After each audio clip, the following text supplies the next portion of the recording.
ಕಠೋಪನಿಷತ್ತಿನ 2ನೇ ಅಧ್ಯಾಯದ ಬಹುಮುಖ್ಯವಾದ ಭಾಗದಲ್ಲಿ ಅಭ್ಯಾಸ ಮಾಡ್ತಾ ಇದ್ದೀವಿ.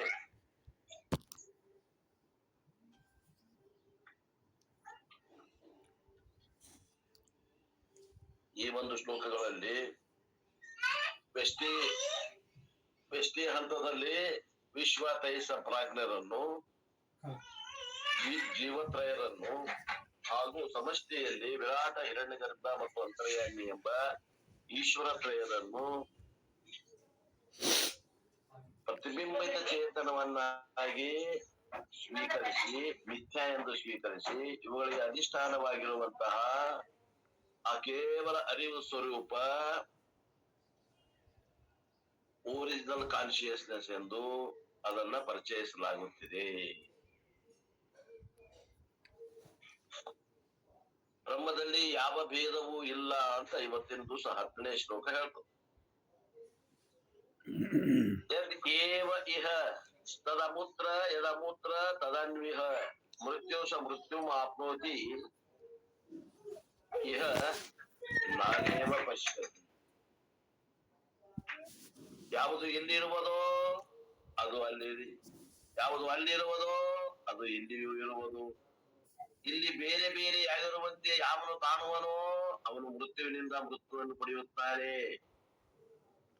ಇಲ್ಲಿ ಬೇರೆ ಬೇರೆ ಅಂತ ಕಾಣುವುದು ಅಜ್ಞಾನ ದೃಷ್ಟಿ, ಭ್ರಮಾ ದೃಷ್ಟಿ.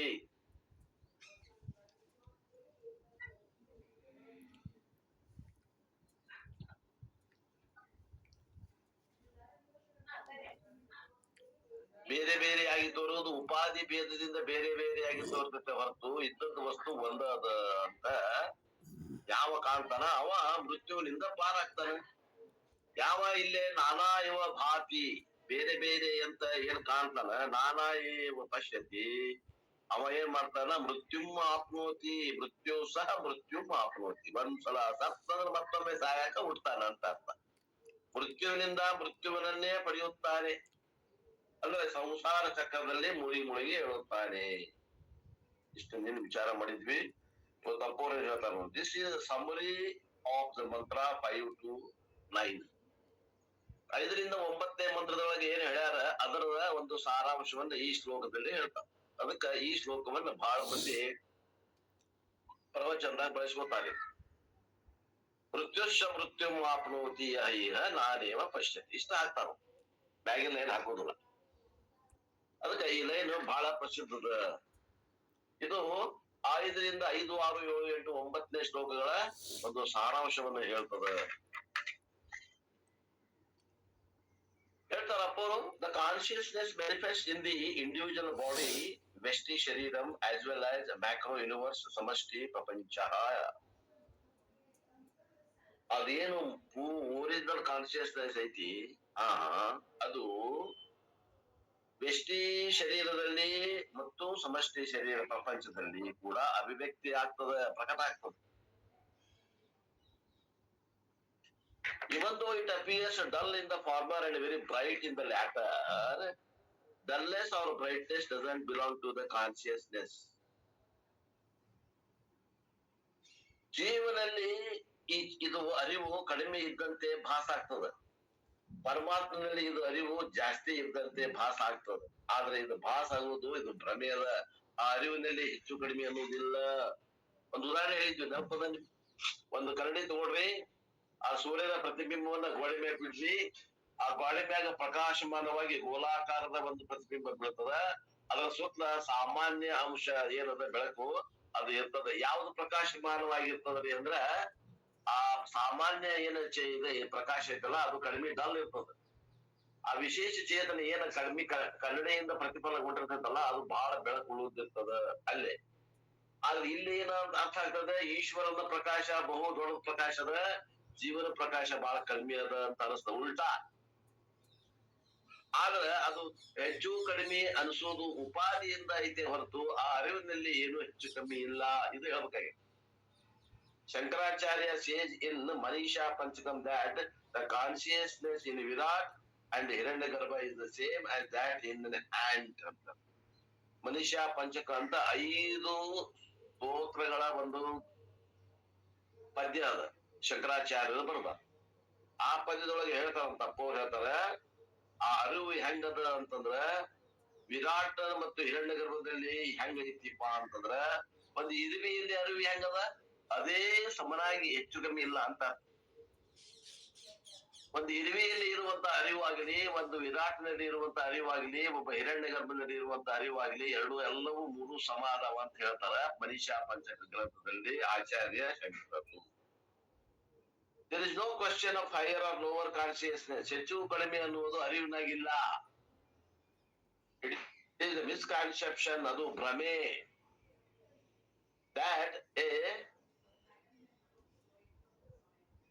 It is a misconception that a ಜ್ಞಾನಿ has a higher consciousness than a ಅಜ್ಞಾನಿ because the former has superior mind.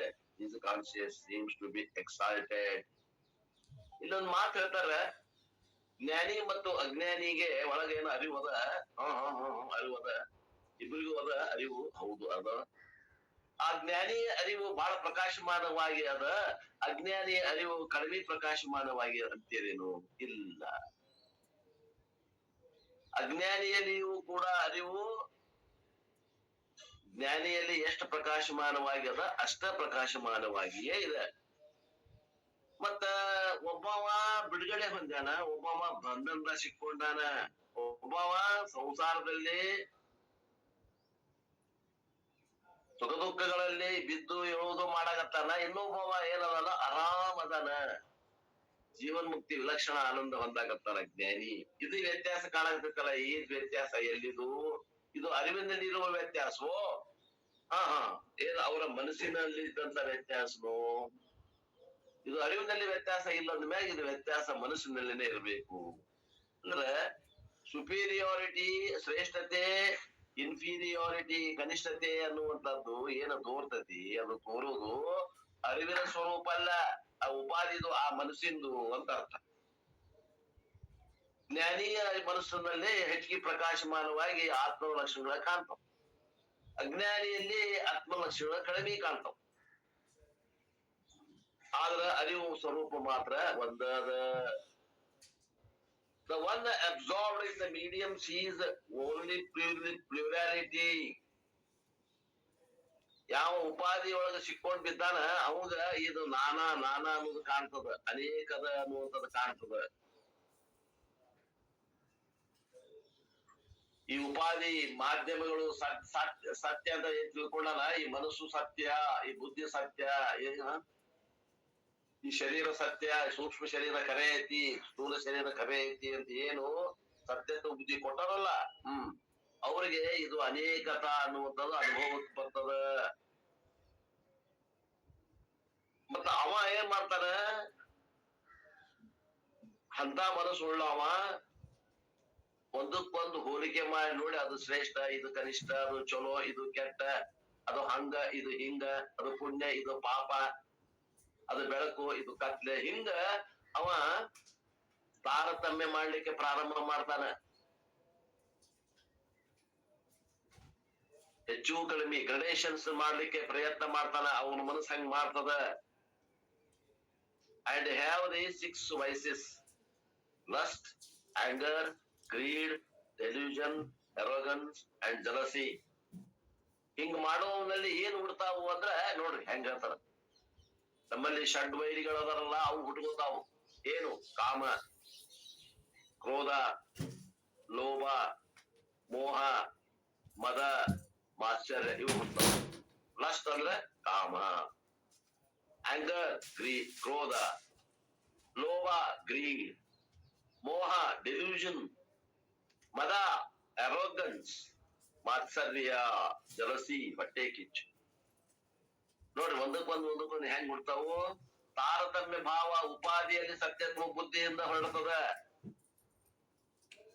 ಆ ಉಪಾಧಿಯಲ್ಲಿ ಸತ್ಯತ್ವ ಬುದ್ಧಿಯಿಂದ ಹೊರಟಂತ ತಾರತಮ್ಯ ಏನ್ ಮಾಡ್ತದ ಅಂದ್ರ ಕಾಮ, ಕ್ರೋಧ, ಲೋಭ, ಮೋಹ, ಮದಮತ್ಸರಿಗೆ ದಾರಿ ಮಾಡಿ ಕೊಡ್ತದ.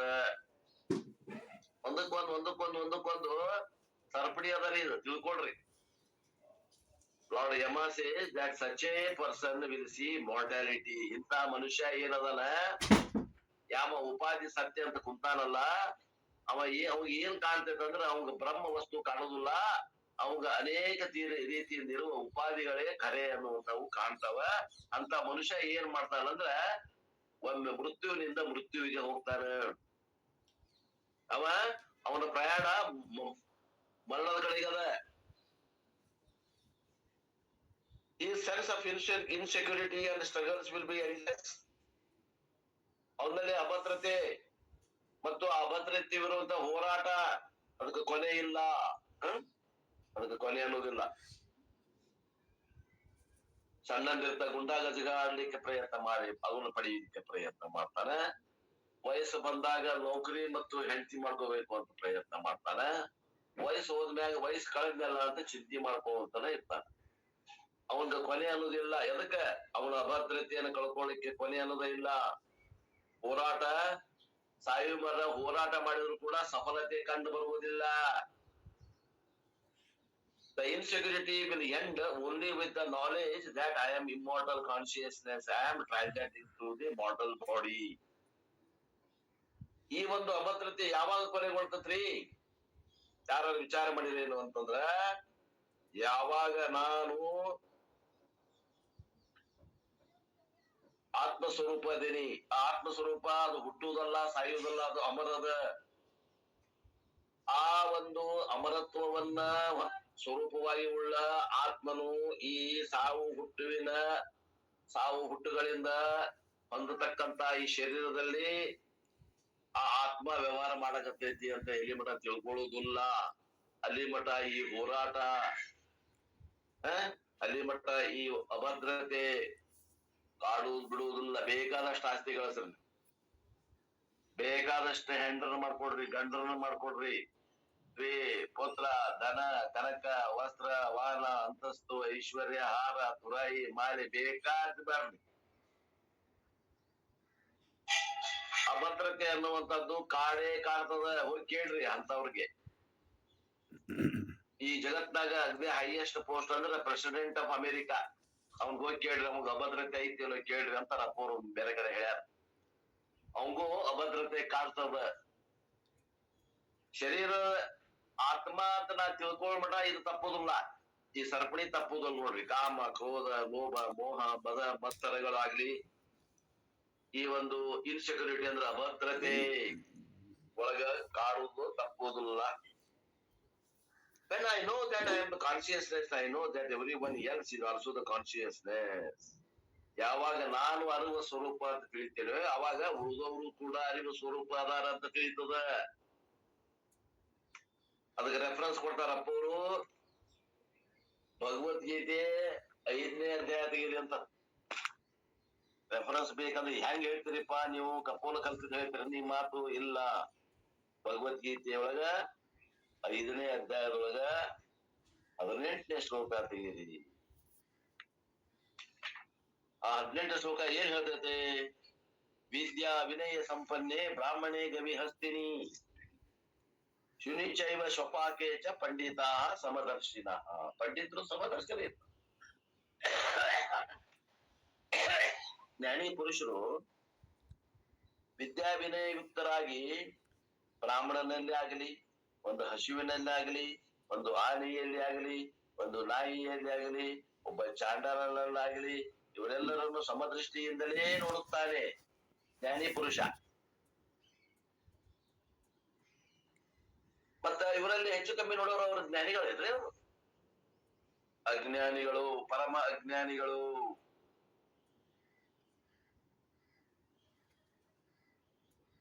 ವಿಚಾರ ಮಾಡ್ರಿ, ವಿಚಾರ ಮಾಡ್ರಿ. ಇಷ್ಟು ಹೇಳ್ಯಾರ ಭಗವಂತ, ಎಷ್ಟು ಬೇಗ ಬೆಳೆಸ್ಬಹುದು. ಒಬ್ಬ ಬ್ರಾಹ್ಮಣನಲ್ಲಿ, ಒಂದು ಹಸುವಿನಲ್ಲಿ, ಒಬ್ಬ ಚಾಂಡಾಲನಲ್ಲಿ ಸಮದೃಷ್ಟಿ ಇರ್ಬೇಕಂದ್ರ ಅವ್ರು ಏನ್ ನೋಡಕತ್ತಾರ? ಅಲ್ಲಿ ಆತ್ಮನನ್ನೇ ನೋಡಕತ್ತಾರ. ಅನಾತ್ಮವನ್ನ ಅದರಲ್ಲಿ ಬೆರೆಸಿಲ್ಲ ಅವ್ರು. ಮತ್ತೆ ಜಾತಿ ಹೆಚ್ಚು ಕಮ್ಮಿ ಮಾಡುವಂತವ್ರಿಗೆ ನಮ್ಮ ಬ್ರಾಹ್ಮಣ ಅಂತಾರೆ, ಅವ್ರಿಗೆ ಜ್ಞಾನಿ ಅಂತೀರಿ? ವಿಚಾರ ಮಾಡ್ರಿ, ಒಂದಕ್ಕೊಂದು ಅಲ್ಲೇ ಅದಾವು. ಕುಲ್ಲ ಹೇಳ್ಯಾರ ಭಗವಂತ. ಬ್ರಹ್ಮ ಜಾನಾತೀತಿ ಬ್ರಾಹ್ಮಣ.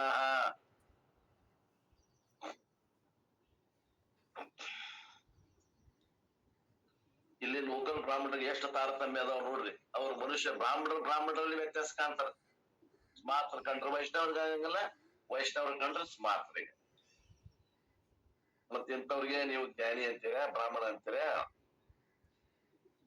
ಅನ್ಕೊಡ್ರಿ. ನಾ ಬೇಡದಂಗಿಲ್ಲ, ಕಾರ್ಯ ಸುಮಾರಿ ಬ್ರಾಹ್ಮಣರು ಅನ್ಬೇಕು. ಜನಗಣತಿ ಪ್ರಕಾರ ಬ್ರಾಹ್ಮಣರು, ಆದ್ರೆ ಉಪನಿಷತ್ತುಗಳ ಪ್ರಕಾರ ಬ್ರಾಹ್ಮಣರು ಆಗ. This is seeing the oneness in everything. ಅದ್ವೈತ ದರ್ಶನ ಅಂತಾರೆ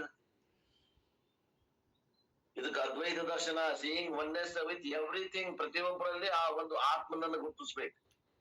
ಆ ಒಂದು ಇರುವೆಯಲ್ಲಿ ಆತ್ಮನನ್ನು ಗುರುತಿಸ್ಬೇಕು. ಆ ಇರುವಿ ಶರೀರವನ್ನ ಅನಾತ್ಮ ಅಂತ ಒಗಿಬೇಕು. ಒಬ್ಬ ಹಿರಣ್ಯ ಗರ್ಭದಲ್ಲಿ ಆತ್ಮನ ಗುರುತಿಸ್ಬೇಕು. ಆ ಹಿರಣ್ಯ ಗರ್ಭದ ಶರೀರ ಏನೈತಿ ಸಮಷ್ಟಿ ಪ್ರಪಂಚ, ಅದನ್ನ ಅನಾತ್ಮ ಅಂತ ತೆಗೆದು ಒಗೆಯುವಂತ ಶಕ್ತಿ ಬೇಕು. ಆತ್ಮನಾತ್ಮ ವಿವೇಕ ಮಾಡಿ ಹಂಸ ಪಕ್ಷಿ ನ್ಯಾಯ ಅಂತಾರ. ಅದು ಕ್ಷೀರ ಹಾಲು ಮತ್ತು ನೀರನ್ನ ಹಾಕಿ ಕೂಡಿಸಿಟ್ರ ಆ ಹಂಸ ಪಕ್ಷಿ ಏನ್ ಮಾಡ್ತದ, ಅದು ಕೇವಲ ಹಾಲನ್ನು ಸ್ವೀಕರಿಸ್ತದ, ನೀರನ್ನು ಅಲ್ಲೇ ಬಿಡ್ತದ. ಹಾಗೆ ಅದ್ವೈತ ದರ್ಶನ ಆಗ್ಬೇಕು. There is a plurality in the transactional world. ಜಗತ್ತಿನಾಗ ನಾನಾ ಅನ್ನುವಂತ ಐತಿ, ಅನೇಕ ಅನ್ನುವಂಥದ್ದು ಐತಿ, ಯಾರಿಲ್ಲ ಅಂತಾರ, ಅದು ಮಿಥ್ಯಾ ಅದ. But I am not absorbed in that plurality. ಆ ಒಂದು ನಾನತ್ವದಲ್ಲಿ ನಾನು ಅಭಿಮಾನ ಪಡುವುದಿಲ್ಲ. ಅದು ಭ್ರಮ, ಅದು ಅನಾತ್ಮ ಅಂತ ತಿಳಿದು ಅದನ್ನ ಕಡೆಗಣಿಸ್ತೇನೆ. ಜ್ಞಾನ ದೃಷ್ಟಿಯಿಂದ ಅದು ಕಡೆಗಣಿಸಿ ಅದು ಇಲ್ಲ ಅಂತ ತಿಳ್ಕೊಂಡು ಏನ್ ನೋಡ್ತೀನಿ ಅಂದ್ರೆ ಕೇವಲ ಆತ್ಮನನ್ನೇ ನೋಡುವವ ಜ್ಞಾನಿ. ಪಂಡಿತಾ ಸಮದರ್ಶಿನ. I am absorbed in the oneness behind the plurality. ಆ ಅನೇಕತೆ ಅನ್ನೋದು ಏನದ, ಅನೇಕತೆ ಹಿಂದೆ ಅದ ಏಕತೆ. ಆ ಏಕತೆ ಒಳಗ ದೃಷ್ಟಿ ಅದ ಜ್ಞಾನಿದು, ಆ ಅನೇಕತೆ ಒಳಗ ದೃಷ್ಟಿ ಅದ ಅಜ್ಞಾನಿದು. ಅನೇಕದಲ್ಲಿ ದೃಷ್ಟಿ ಇದ್ರ ಮರಣದಿಂದ ಮರಣಕ್ಕೆ ಹೋಗ್ತಾನ, ಏಕತೆ ದೃಷ್ಟಿ ಇದ್ರ ಅಮರತ್ವ ಪ್ರಾಪ್ತಿ ಆಗ್ತದೆ. ಇಷ್ಟ ಫರಕದ. ಜ್ಞಾನಿಗೆ ಎರಡು ಕೋಡ್ ಮೂಡ್ತಾವ ಇಲ್ಲ, ಅವನು ನಮ್ಮಂಗ ಇರ್ತಾನ. Lord Yama makes a beautiful statement. Yamadharmaraya ಒಂದು ಒಳ್ಳೆಯ ಒಂದು ಮಾತನ್ನು ಹೇಳ್ತಾನ. ಏನು? One who sees the plurality in this world goes from death to death. ಈ ಜಗತ್ತಿನಲ್ಲಿ ಯಾವನು ಈ ಅನೇಕತ್ವದ ಹಿಂದೆ ಬೆನ್ನಂತಾನೋ ಅವನು ಮರಣದಿಂದ ಮರಣಕ್ಕೆ ಹೋಗುತ್ತಾನೆ. ಇವನ್ ಇನ್ ಒನ್ ಲೈಫ್ ಈ ಎಕ್ಸ್ಪೀರಿಯನ್ಸಸ್ ಮೆನಿ ಇಮ್ಯಾಜಿನರಿ ಡೆತ್. ಓಹೋ ನೋಡ್ರಿ, ಅದೇ ಧೀರರು ಇದ್ದವರು, ಅಟ್ಲೀಸ್ಟ್ ಧೈರ್ಯ ಇದ್ದವರು ಒಮ್ಮೆ ಸಾಯ್ತಾರಂತ ಜೀವನದಾಗ. ಮತ್ತ ಅಧೈರ್ಯ ಉಳ್ಳವರು ದಿವಸಾರು ಸಾಯ್ಕೋತನೇ ಇರ್ತಾರ ಅಂತ ಹೇಳ್ತಾರೆ ಯಮಧರ್ಮರಾಯ. ಇವನ್ ಇನ್ ಒನ್ ಲೈಫ್, ಒಂದೇ ಒಂದು ಜೀವನದಲ್ಲಿ ಅನೇಕ ಬಾರಿ ಸಾಯೋರು ಬಹಳ ಬಂದಿದ್ದಾರೆ. ಈ ಎಕ್ಸ್ಪೀರಿಯನ್ಸ್ ಮೆನಿ ಇಮ್ಯಾಜಿನರಿ ಡೆತ್. ಕಲ್ಪಿತ ಸಾವುಗಳು ಬಹಳ ಅದಾವ. And one final death. ಆಮೇಲೆ ಕೊನೆಗೆ ಒಮ್ಮೆ ಸಾಯ್ತಾರ. ಕಲ್ಪಿತ ಸಾವುಗಳು ಅನೇಕ ಅದಾವ, ನಿಜವಾದ ಸಾವು ಒಂದದ. ಯಾರಿಗೆ? ಅಜ್ಞಾನಿಗಳಿಗೆ. The fear of death is constantly present in lifetime. ನಮ್ಮ ಜೀವಿತ ಅವಧಿಯಲ್ಲಿ ಪ್ರತಿದಿನ 24/7 ನಾನು ಒಂದು ಸಾಯವ ಅನ್ನೋದು ಯಾಕೆ ಗಟ್ಟಿಟ್ಕೊಂಡಾರ ಅಜ್ಞಾನಿಗಳು. ಎಂದು ಸಾಯಲ್ಲ ಅಲ್ಲ ಅಂತ ಗಟ್ಟಿ ಮಾಡ್ಕೊಂಡಾನ ಜ್ಞಾನಿ. Another interpretation of this statement is because we are born time after time, we also die time after time. In short, samsara persists ಅಂತಾರ. Another interpretation, ಇನ್ನೊಂದು ಅರ್ಥ ಏನ್ ಮಾಡ್ತಾರ ಅಂತಂದ್ರ, ಈ ಸಾವಿನ ಭಯ ಯಾವಾಗ್ಲೂ ಇರುತ್ತೈತಿ ಅನ್ನೋದಕ್ಕೆ ಇನ್ನೊಂದು ಮಾತು ಏನ್ ಹೇಳ್ತಾರ ಅಂತಂದ್ರ, ನಾವು ಕಾಲಕ್ಕೆ ಹುಟ್ಟಿ ಬರ್ತೇವಲ್ಲ, ಹುಟ್ಟೋದು, ಬದುಕೋದು, ಸಾಯೋದು, ಮತ್ ಹುಟ್ಟೋದು, ಬದುಕೋದು, ಸಾಯೋದು. ಆ ಕಾಲಘಟ್ಟದಲ್ಲಿ ಹುಟ್ಟತೇವಿ, ಇನ್ನೊಂದು ಕಾಲಘಟ್ಟದಲ್ಲಿ ಇರೋದಿಲ್ಲ, ಮತ್ತೊಂದು ಕಾಲಘಟ್ಟದಲ್ಲಿ ಹುಟ್ಕೋತ ಬಂದೇವಲ್ಲ. ಆದ್ದರಿಂದ ನಾವು ಕಾಲಕ್ಕೆ ಸಾಯ್ಕೋತ ಬಂದೇವಲ್ಲ. ಕಾಲಕ್ಕೆ ಸಾಯ್ಕೋತ ಬಂದಿದ್ದ ಸಂಸಾರ. ಕಾಲಕ್ಕೆ ಸಾಯ್ಕೋತ ಬಂದಿದ್ದ ಸಂಸಾರ. ಅಯ್ಯ ಸ್ವಲ್ಪ ನೋಡ್ರಿ, ಹುಟ್ಟು ಸಾವು ಚಕ್ರದಲ್ಲಿ ಏನ್ ಬಿದ್ದಾನ ಅವ ಸಂಸಾರಿ. ಹುಟ್ಟು ಸಾವು ಚಕ್ರವನ್ನು ತಪ್ಪಿಸಿಕೊಂಡವ ಮುಕ್ತ. ಇಷ್ಟೊಂದು ಸಾರಾಂಶವನ್ನ ಅಪ್ಪುರೆ ಈ ಶ್ಲೋಕಕ್ಕೆ.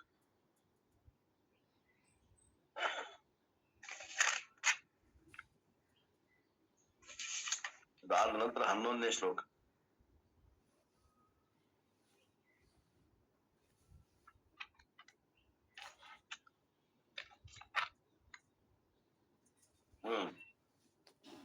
ಮನಸೈವೇದಂ ಆಪ್ತವ್ಯಂ. ಇದು ಕೂಡ ಬಹಳ ಶ್ಲೋಕ, ಬಹಳ ಮಂದಿ ಹೇಳ್ತಾರೆ. ಮನಸೈವೇದಂ ಆಪ್ತವ್ಯಂ ನೇಹ ನಾನಾಸ್ತಿ ಕಿಂಚನ. ಎಲ್ಲಿ ಬರ್ತೈತ್ರಿ ನೇಹ ನಾನಾಸ್ತಿ ಕಿಂಚನ? ಕಠೋಪನಿಷತ್ತಿನ ಬರ್ತಾವ, ನೆನ್ಪಿಟ್ಕೊಳ್ರಿ. ಬಹಳ ಮಂದಿ ಹೇಳ್ತಾರೆ ಇದನ್ನ.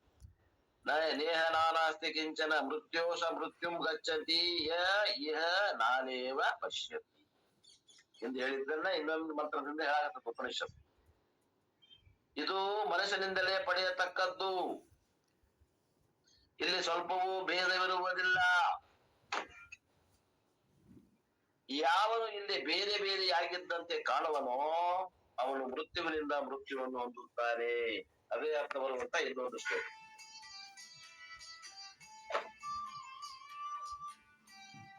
ಇದಂ ಆಪ್ತವ್ಯಂ,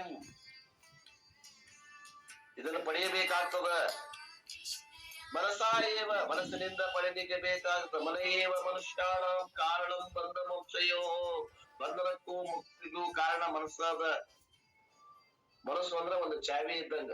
ಮನೆಗೆ ಕಿಲಿ ಹಾಕ್ಬೇಕಂತಂದ್ರೆ ಆ ಕಡೆ ತಿರುಗಿಸಿದ್ರ ಲಾಕ್, ಈ ಕಡೆ ತಿರುಗಿಸಿದ್ರ ಅನ್ಲಾಕ್. ಹಂಗ ಈ ಮನಸ್ಸಿನಿಂದನ ಸಂಸಾರ ಆಗ್ಯದ, ಈ ಮನಸ್ಸಿನಿಂದನ ಮುಕ್ತಿ ಹೊಂದಬೇಕಾಗ್ಯದ. ಅದಕ್ಕೆ ಇದನ್ನ ಹೆಂಗ ಪಡಿಬೇಕು ಅಂದ್ರೆ ಮನಸ್ಸಿನಿಂದ ಪಡಿಬೇಕಾಗ್ಯದ. ಇದಂ ಆಪ್ತವ್ಯಂ ಮನಸಾ ಏವ. ಅಸ್ತಿ ನ ನಾನಾ, ಇಲ್ಲಿ ಅನೇಕತೆ ಅನ್ನೋದಿಲ್ಲ. There is no plurality. ಇಹ ಕಿಂಚನ ಅಟ್ ಆಲ್ ಹಿಯರ್, ಇಲ್ಲಿ ನಾನಾ ಅನ್ನೋದು ಇಲ್ಲವೇ ಇಲ್ಲ. ಸಹ ಯಹ ಪಶ್ಯತಿ, ಯಾವನು ಇಲ್ಲಿ ನಾನಾ ನಾನಾ ಅನೇಕ ನೋಡ್ತಾನೋ. ಇಹ ನಾನಾ ಇವ, ಹಿಯರ್ ಪ್ಲೂರಾಲಿಟಿ ಆಸ್ ಇಟ್ ವೇರ್. ಗಚ್ಚತಿ ಹೋಗುತ್ತಾನೆ. ಮೃತ್ಯೋ ಮೃತ್ಯುಂ, ಮರಣದಿಂದ ಮರಣಕ್ಕೆ ಹೋಗುತ್ತಾನೆ. This has to be attained through the mind alone. ಈ ಆತ್ಮನನ್ನ ಪಡಿಬೇಕಂದ್ರೆ ಮನಸ್ಸಿನಿಂದ ಪಡಿಬೇಕು. ಇಲ್ಲಿ ನಾನಾ ಅನ್ನೋದು ಇಲ್ಲವೇ ಇಲ್ಲ. ಯಾವನು ಇಲ್ಲಿ ನಾನಾ ಅನ್ನುವುದನ್ನು ನೋಡುತ್ತಾನೋ ಅವನು ಮೃತ್ಯುವಿನಿಂದ ಮೃತ್ಯುವಿಗೆ ಹೋಗುತ್ತಾನೆ. ಶಂಕರಾಚಾರ್ಯ ಕೋರ್ಸ್ ದಿಸ್ ಮಂತ್ರ ಆಫನ್ ಅಂಡ್ ಆಫನ್. ಮೇಲಿಂದ ಮೇಲೆ ಶಂಕರರು ಈ ಮಂತ್ರವನ್ನ ಅಲ್ಲಲ್ಲಿ ತಮ್ಮ ಭಾಷೆಯಲ್ಲಿ ಬಳಸ್ತಾರೆ. The second line of this mantra is almost the same as the second line of the previous mantra. ಹಿಂದಿನ ಮಂತ್ರದ 2ನೇ ಲೈನು, ಈ ಮಂತ್ರದ 2ನೇ ಲೈನು ಏನು? ಮೃತ್ಯುಸ ಮೃತ್ಯುಂ ಗಚ್ಚತಿ ಯ ಇಹ ನಾನೇವ ಪಶ್ಯತಿ ಅನ್ನುವಂಥದ್ದು ಒಂದೇ ಅದ. ಮ್ಯಾಗಿನ 1ನೇ ಲೈನ್ ಅಷ್ಟ ಬದಲಿ ಮಾಡ್ಯಾರ.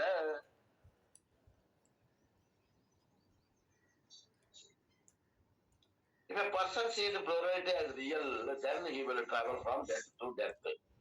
ಈ ಕಣ್ಣಿಗೆ ಕಾಣುವ ಈ ಜಗತ್ತನ್ನ, ಕಣ್ಣಿಗೆ ಕಾಣುವ ಈ ಶರೀರವನ್ನ, ಇವೆಲ್ಲ ಕಣ್ಣಿಗೆ ಏನ್ ಕಾಣಕತ್ತಾವ ಇವೆಲ್ಲವೂ ಖರೆ ಖರೆ ಖರೆ ಖರೆ ಅಂತ ಯಾರು ತಿಳಿದಾರಲ್ಲ ಅವರು ಮೃತ್ಯುವಿನಿಂದ ಮೃತ್ಯುವಿಗೆ ಹೋಗ್ತಾರೆ.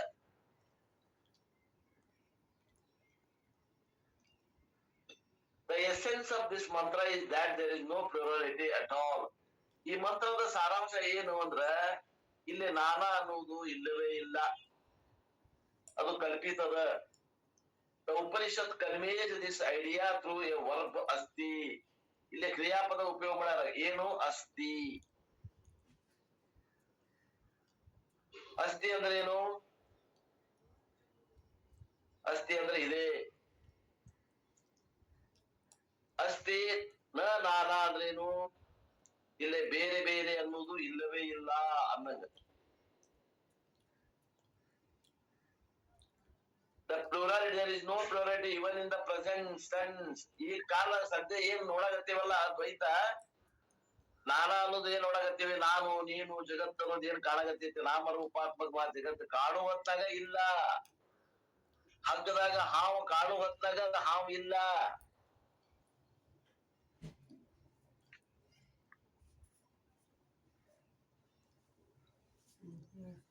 ಮೃಗಜಲದಲ್ಲಿ ಕಾಣಾಗತ್ತದ, ಮಧ್ಯಾಹ್ನ ಬಿಸಿಲಾಗ ಮೃಗಜಲ ಕಾಣಾಗತ್ತದ. ಕಾಣೋ ಹೊತ್ತಾಗ ಅದಿಲ್ಲ. ಐತೇನ್ರಿ ಕಾಣೋ ಹೊತ್ತಾಗ? ಕಾಣದಾಗ ಇಲ್ಲ, ಕಾಣೋ ಹೊತ್ತಾಗ ಐತಿ, ಮತ್ ಕಾಣದಾಗ ಇಲ್ಲ, ಹಿಂಗ ಇಲ್ಲ. ಅದು ಯಾವಾಗ ಕಾಣಾಗತ್ತೈತಿ ಅವಾಗ ಇಲ್ಲ, ಸಮಕಾಲದಲ್ಲಿನೇ ಇಲ್ಲ.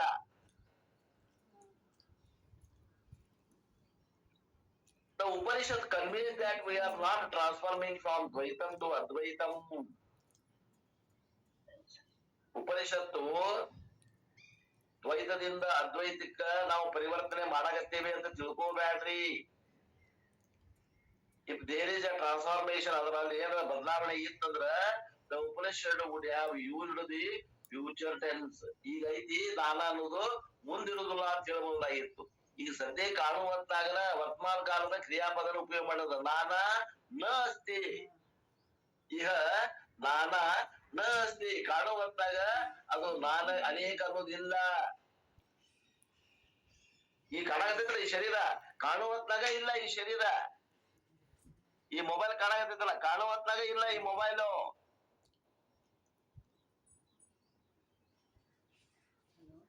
ಹಿಂಗ ಹೇಳಾಗತೈತಿ ಈ ಮಂತ್ರ. ಮುಂದ ಕಾಲದಂಗ ಆಕೈತಿ ಅಂತ ವರ್ತಮಾನ ಭವಿಷ್ಯತ್ ಕಾಲ ಹೇಳಾಗತ್ತಿಲ್ಲ, ಅದು ವರ್ತಮಾನ ಕಾಲದಾಗ ಹೇಳಾಗತೈತಿ ಅಂತಾರ. ಈಗ ನಾನ ನ ಅಸ್ತಿ ವರ್ತಮಾನ ಕಾಲದ ವಾಕ್ಯ ಐತಿ. ಇಲ್ಲ ಈಗ ಅಜ್ಞಾನ ಕಾಲದಾಗ ಕಾಣ್ತೈತಿಪ್ಪ, ಜ್ಞಾನ ಕಾಲದಾಗ ಕಾಣುದಿಲ್ಲ ಅಂತ್ರೇನ? ಹಂಗೇನಿಲ್ಲ. ಕಾಣು ಹೊತ್ತಾಗ ಅದಿಲ್ಲ, ಕಾಣು ಹೊತ್ತಾಗ ಇಲ್ಲ.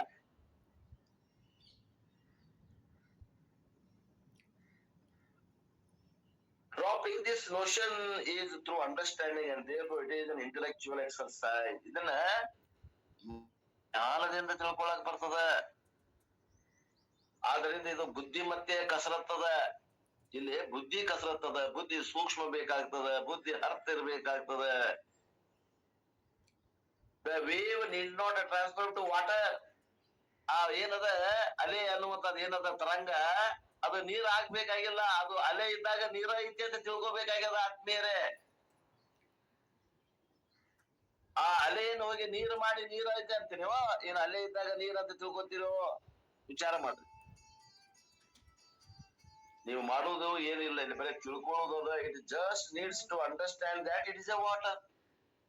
ಆ ಒಂದು ಅಲೆ ಏನದ, ಅದ್ರಾಗಿಂದ ನಾಮ, ಅದ್ರಾಗಿಂದ ರೂಪ ತೆಗೆದು ಬಿಡ್ರಿ, ಅದು ನೀರದ ಹೆಂಗ್ ತಿಳ್ಕೊತೀವೋ ಹಂಗ ಈ ಜಗತ್ನಾಗಿಂದ ನಾಮ ರೂಪ ತೆಗಿರಿ. ಇದು ಬ್ರಹ್ಮದ. ಈ ಶರೀರದಾಗಿಂದ ನಾಮ ರೂಪ ತೆಗಿರಿ. ಎಲ್ಲಪ್ಪ ಅನ್ನುವಂತ ನಾಮ, ಈ ರೂಪ ಅನ್ನುವಂತದ್ದು 85 kg 90 kg ರೂಪ ಐತಿ, ಶರೀರ ಐತಿ. ಈ ರೂಪವನ್ನ ತೆಗೆದು ಇಡ್ರಿ. ಅಸ್ಥಿ ಮಾದಿ ಪ್ರಿಯ ರೂಪದಿಂದ ಇದು ಬ್ರಹ್ಮನದ. ಇದು ಎಲ್ಲಪ್ಪಗ ಐತಲ್ಲ, ಇದು ಗೌರಮ್ಮಗರ ಹಚ್ಕೊಡ್ರಿ, ಅಶೋಕಗ್ ಹಚ್ಕೊಡ್ರಿ, ಮಂಜೂರ್ಗ್ ಹಚ್ಕೊಡ್ರಿ, ಸುರೇಶ್ ಅವ್ರ ಹಚ್ಕೊಡ್ರಿ, ದಿವ್ಯಾನಂದ ಹಚ್ಕೊಡ್ರಿ, ಎಲ್ಲರೂ ಹಚ್ಕೊಡ್ರಿ. ಈ ಶರೀರ ಏನದ? ಇದು ಬ್ರಹ್ಮದ ನಾಮರೂಪದಿಂದ ಶರೀರ ಇದ್ರು ಕೂಡ ಇದು ನಾಮರೂಪಗಳು ಮಾಯಾ ಅಂಶದವ, ಕಲ್ಪಿತದಾವ, ಅವು ಇಲ್ಲದೆ ತೋರ್ತಾವ. ಅಸ್ಥಿಪಾತಿ ಪ್ರಿಯ ರೂಪದಿಂದ ಇದು ಬ್ರಹ್ಮವೇ ಇದೆ. ಮತ್ತೆ ಈ ದೃಷ್ಟಿ ಕೊಟ್ಟರಲ್ಲ, ಇದೇ ಜ್ಞಾನ ದೃಷ್ಟಿ. ಮತ್ತೆ ಇದಕ್ಕಿಂತ ಹೆಚ್ಚಿನ ಏನಿಲ್ಲ ಆತ್ಮೀಯರೇ.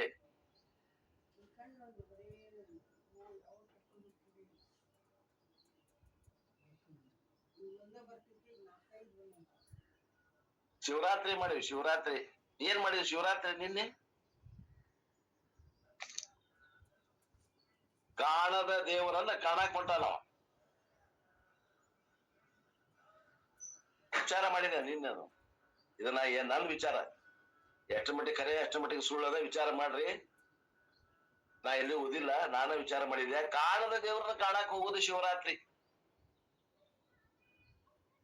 ಆ ಮನುಷ್ಯಗೆ ಒಂದು ತಾಲೀಮ್ ಸಿಗ್ತದ, ಗರಡಿ ಮನಿ ತಾಲೀಮ್ ಸಿಕ್ಕಂಗ ಸಿಗ್ತದ, ತಯಾರಾಗ್ತದ ನೋಡ್ರಿ. ಅಂತಃಕರಣ ಒಮ್ಮೆ ಛಕ್ ಅಂತ ಹೊಳಿತದ. ಆ ಅಂತಃಕರಣದೊಳಗ ಇಂತ ಜ್ಞಾನ ಬೀಳ್ಬೇಕು. ನಿನ್ನೆ ರಾತ್ರಿ ಶಿವರಾತ್ರಿ ಮಾಡಿರ್ಬೇಕು. ಕಾಣದ ದೇವ್ರನ್ನ ಕಾಣಾಕ್ ಹೋಗಿ ಹೋಗಿ ಆ ಮನಸ್ಸಿಗೆ ನಿರಾಶೆ ಆಗಿರ್ಬೇಕು. ಮರದೋಸ್ ಮುಂಜಾನೆ ಎದ್ದು ಕಠೋಪನಿಷತ್ತಿನ 2ನೇ ಅಧ್ಯಾಯದ 10ನೇ ಮಂತ್ರ 11ನೇ ಮಂತ್ರ ಓದ್ಬೇಕು. ಆ ಅಂತಃಕರಣಕ್ಕೆ ತಿಳಿತದ ಆತ್ಮ ನಾನಾದೇನಿ ಅಂತ. ಒಂದು ಕರಾಳ ರಾತ್ರಿ ಕಳೆದ ನಂತರ ಒಂದು ಬೆಳಕು ಬರ್ತದ, ಅದು ಆತ್ಮಜ್ಞಾನದ ಬೆಳಕು ಆತ್ಮೀಯರೇ.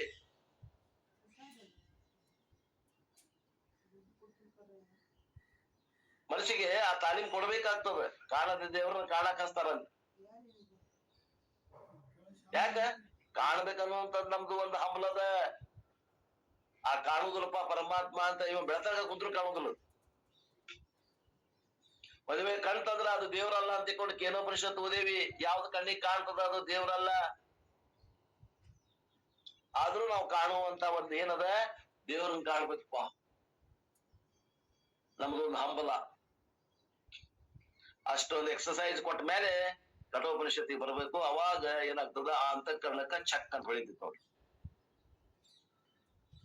ಹಸೆ ಹುಲ್ ಹಾಕ್ತಾರ ದನದ ಕೊಟ್ಟಿಗೆ ಒಳಗ.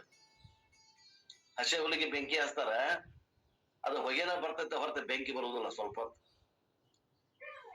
ಆ ಹೊಗಿ ಬಂದು ಬಂದು ಬಂದು ಬಂದು ಬಂದು ಚಕ್ ಅಂತ ಒಮ್ಮೆ ಆ ಹಸೆ ಹುಲ್ಲಿಗೆ ಬೆಂಕಿ ಹತ್ತೈತ್ ನೋಡ್ರಿ ಅಂತಃಕರಣಕ್ಕ. ಅದ್ರ ಸಲುವಾಗಿ ಶಿವರಾತ್ರಿ ಇಟ್ಟಾರ.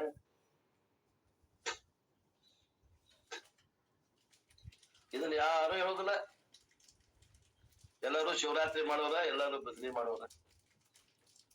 ನಿಜವಾದ ಶಿವರಾತ್ರಿ ಯಾವುದು ಅಂದ್ರ ಆ ಮನಸ್ಸಿಗೆ ಅಂತ ತಾಲೀಮ್ ಕೊಡೋದು Shivaratri.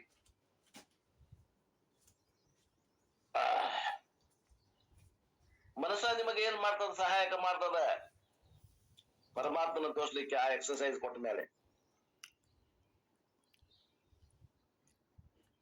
The wave need not be transferred to water. It just needs to understand that it is water. ಆ ಮನಸ್ಸು ಏನದ, ಆ ಮನಸ್ಸಿಗೆ ಮನಸ್ಸು ಅಂತ ತಿಳ್ಕೊಬೇಡ್ರಿ. ಆ ಮನಸ್ಸನ್ನ ಬ್ರಹ್ಮದ ಅಂತ ತಿಳ್ಕೊಳ್ಳೋದ ಶಾಸ್ತ್ರ. ಆ ಮನಸ್ಸಿನಾಗಿಂದ ನಾಮರೂಪ ತೆಗೆದು ಬಿಡ್ರಿ, ಅದು ಬ್ರಹ್ಮದ. ಸಂಕಲ್ಪ ವಿಕಲ್ಪ ಮಾಡೋದು ಬಿಡ್ರಿ, ಅದು ಬ್ರಹ್ಮದ. ಸಂಕಲ್ಪ ವಿಕಲ್ಪ ಮಾಡೋದು ಆರೋಪಿತ ತತ್ವ. ಅನಾರೋಪಿತ ತತ್ವ ಬ್ರಹ್ಮದೇ ಅದ. ಮನಸ್ಸು ಏನದ ಬ್ರಹ್ಮವಾದ, ಒಳಗ ಬ್ರಹ್ಮದ ರೀ. ಹೆಂಗ ಇಲ್ಲಿ ಅಲೆ ಮತ್ತು ನೀರದ, ಹಂಗ ಮನಸ್ಸು ಮತ್ತು ಬ್ರಹ್ಮ ಅದ. ಅದನ್ನ ತಿಳ್ಕೊಳ್ಳೋದಷ್ಟ ಹೊರತು ಅದನ್ನ ಮಾಡೋದಲ್ಲ. ಆ ಮನಸ್ಸನ್ನ ವೈದ ಬ್ರಹ್ಮನಾಗಿ ಮಾಡೋದಲ್ಲ. ಅಕ್ಕಿ ವೈದ ಅನ್ನ ಮಾಡ್ದಂಗಲ್ಲ.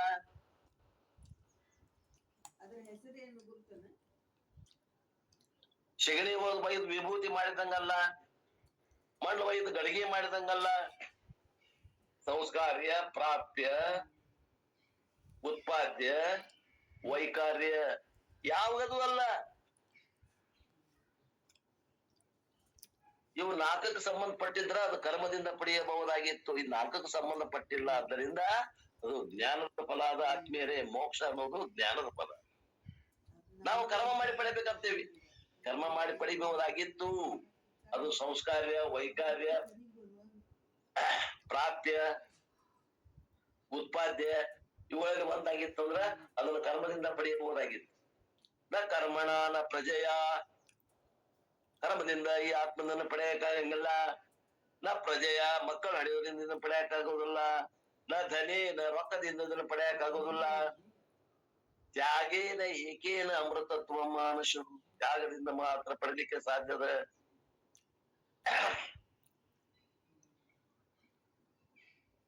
ತ್ಯಾಗ ಅಂದ್ರೆ ನಮಗಾಗಿ ಬರುದಿಲ್ಲ.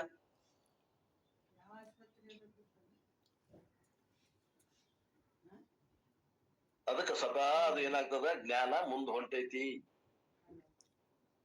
ಕಣ್ಣಿಗೆ ಕಾಣ್ದಂಗ ಆಗತೈತಿ, ಕೈ ಸಿಗುವಂತ ಜ್ಞಾನ. Dropping this notion is through understanding and therefore it is an intellectual exercise. ಇಲ್ಲಿ ಏನು ಮಾಡುವುದಿಲ್ಲ. ಇಲ್ಲಿ ವಿಚಾರ ಬದಲಾವಣೆ ಮಾಡ್ಕೋಬೇಕಾಗ್ಯದ ಆತ್ಮೀಯರೇ. The wave need not transfer to water. It needs to understand that it is a water. ಅಲೆ ಹೋಗಿ ನೀರ್ ಹಾಕ್ಬೇಕಾಗಿಲ್ಲ. ಅಲೆಯನ್ನ ನೀರ್ ಅಂತ ತಿಳ್ಕೊಬೇಕಾಗ್ಯದ. ಆ ಅಲೆಗೆ ಆಗ್ಬೇಕ ಜ್ಞಾನ ಅದು. ಮತ್ತೆ ನೋಡಾವಲ್ಲ, ಆ ಅಲೆಗೆ ಜ್ಞಾನ ಆಗ್ಬೇಕು. ನಾನು ಅಲೆ ಅಂತ ಏನ್ ತಿಳ್ದತ್ತಲ್ಲ, ನಾನು ನೀರ್ ಅದೇನ ಅಂತ ತಿಳ್ಕೊಬೇಕಾಗ್ಯದ. ಆ ಅಲೆಗೆ ಆ ಜ್ಞಾನ ಆಗ್ಬೇಕಾಗ್ಯದ. ನಾನು ನೀರ್ ಅದೇನಿ ಅಂತ ತಿಳ್ಕೊಂಡು ಯಾರಿಗ್ ಜ್ಞಾನ ಆಗ್ಬೇಕು? ಆ ಅಲೆಗೆ ಜ್ಞಾನ ಆಗ್ಬೇಕು. ವಿಚಾರ ಮಾಡಿ.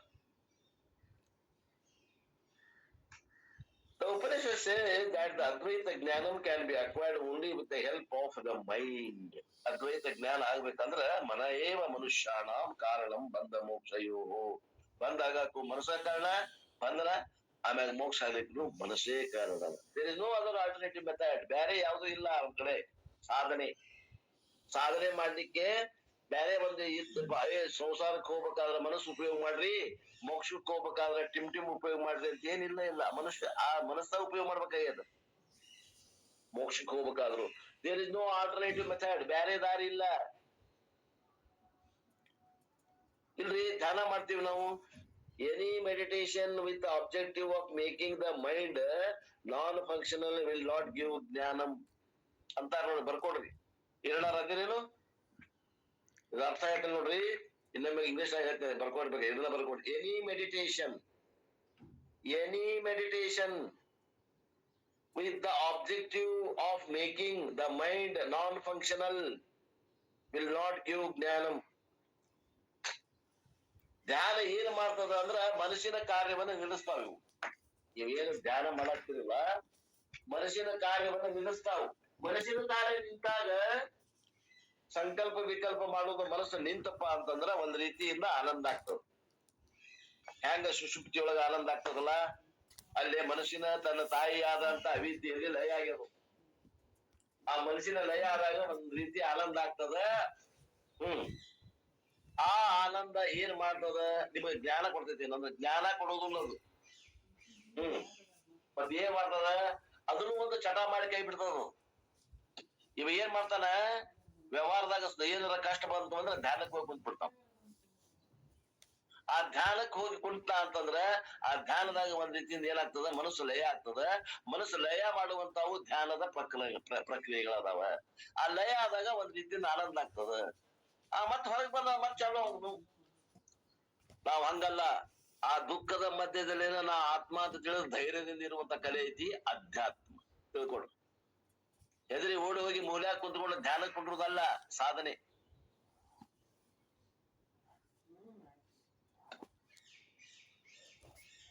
ಅದು ಮಿಥ್ಯಾ ಅಂತ ತಿಳ್ಕೊಂಡ್ಬಿಟ್ರೆ ನಮ್ಗೇನ್ ಮಾಡ್ತೈತ? ಅದಕ್ಕೆ ಕಸು ಕೊಟ್ಟಾವ್ ನಾನು, ನೀನ್ ನನಗೇನ್ ಮಾಡ್ತೀಯ ಅನ್ರಿ. ನಾಯಿನಿ ಬಾಲಾನ ಅಗಾಡ್ಸ್ಬೇಕು, ಏನ ಬಾಲಾನ ನಾಯಿನ ಅಗಾಡ್ಸ್ಬೇಕ್ರಿ ಶಿವಪುತ್ರಪ್ಪ. ಈಗ ಏನಾಗೈತೆ ಅಂದ್ರ ಆ ಬಾಲನ ನಾಯಿನ ಅಗಾಡ್ಸಕತ್ತದ, ಆತ್ಮನನ್ನ ಅಗಾಡ್ಸಕತ್ತ ನೋಡ್ರಿ. ಇವೆಲ್ಲ ಮಾಯಾ ಪ್ರಪಂಚ. ನಾ ಹೇಳ್ದಂಗ ಅದಕ್ಕೆ ಕೇಳ್ಬೇಕು. ಮಾಯಾ ಹೇಳ್ದಂಗ ನಾ ಕೇಳಬಾರ್ದು ಅಂತ ಇಲ್ಲಿ ಇರೋದು. ಅಷ್ಟು ಅದು ನಮ್ಗೆ ಸಾಧ್ಯತೆ ಆಗುವುದು ಜ್ಞಾನ ದೇವತು ಕೈವಲ್ಯಂ. ಜ್ಞಾನದಿಂದ ಸಾಧ್ಯ ಆಗ್ತದೆ. ಹೌ ಕ್ಯಾನ್ ಯು ಗೆಟ್ ಜ್ಞಾನ ವಿತೌಟ್ ದಿ ಮೈಂಡ್? ಮನಸ್ಸಿಂದ ಜ್ಞಾನ ಹೆಂಗ ಆಗ್ತದ್ರಿ? If the mind is not required, what is the use of purifying it?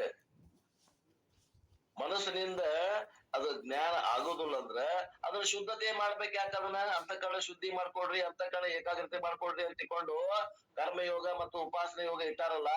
ಯಾಕೆ ಇಟ್ಟಾರ? ಬೇರೆ ಯಾವ್ದೈತೆ ಅದನ್ನ ತಗೊಂಡು ಶುದ್ಧ ಇದ್ದಿದ್ರೆ ಹಿಡ್ಕೊಂಡು ಮಾಡ್ಕೋಬೇಕಾಗಿತ್ತಲ್ಲ.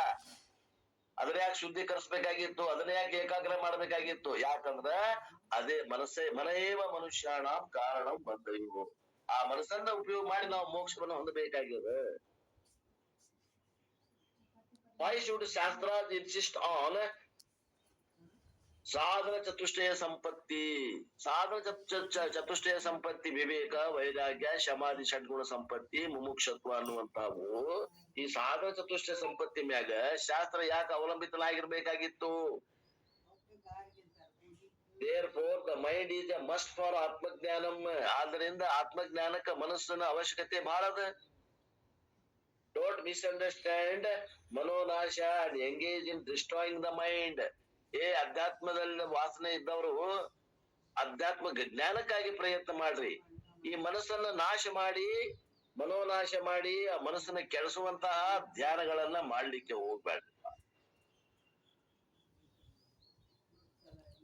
ಆ ಧ್ಯಾನದ ಕೆಲವೊಂದು ಭಾಗವನ್ನು ಉಪಯೋಗ ಮಾಡ್ಕೊಂಡು ಏನ್ ಮಾಡ್ಬೇಕು? ನಾವು ಏಕಾಗ್ರ ಮಾಡ್ಕೋಬೇಕು. ಅದನ್ನ ಅಷ್ಟ ಕೆಲಸ. ಅದ್ರಾಗ ಮತ್ತೆ ಹೆಚ್ಚಿನ ಕಸರತ್ ಮಾಡ್ಕೊಂಡು ಹೋಗಿ ಮನೋನಾಶ ಮಾಡಕ್ ಹೋದ್ವಿ ಅಂತಂದ್ರ ಅದು ಸರಿಯಾದ ಆ ಮನಸ್ಸಿನ ಸರಿಯಾದ ಉಪಯೋಗ ತಗೊಂಡಿಲ್ಲ ಅಂತ ಅರ್ಥ. ಧ್ಯಾನದ್ದು ಸರಿಯಾಗಿ ಉಪಯೋಗ ತಗೊಂಡಿಲ್ಲ ಅಂತ ಅರ್ಥ.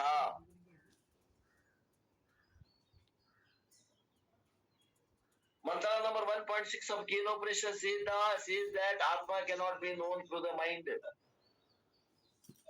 Kenopanishads ಅಭ್ಯಾಸ ಮಾಡಿದ್ವಿ. ಅದ್ರಾಗ 6ನೇ ಮಂತ್ರ ಏನ್ ಹೇಳ್ತದ ಅಂತ ಹೇಳೋರು ಅಂತಂದ್ರ ಆತ್ಮ ಮನಸ್ಸಿನಿಂದ ಗ್ರಹಣ ಮಾಡ್ಲಿಕ್ಕೆ ಆಗಂಗಿಲ್ಲ. Here it is said that it is only through the mind that can be known Atma. ಇಲ್ಲಿ ಏನ್ ಹೇಳ್ತಾರ, ಆ ಆತ್ಮಜ್ಞಾನ ಮಾಡ್ಕೋಬೇಕಂದ್ರ ಮನಸ್ಸ ಸಾಧನ, ಮನಸ್ಸು ಬಿಟ್ಟು ಬೇರೆ ಸಾಧನ ಇಲ್ಲ.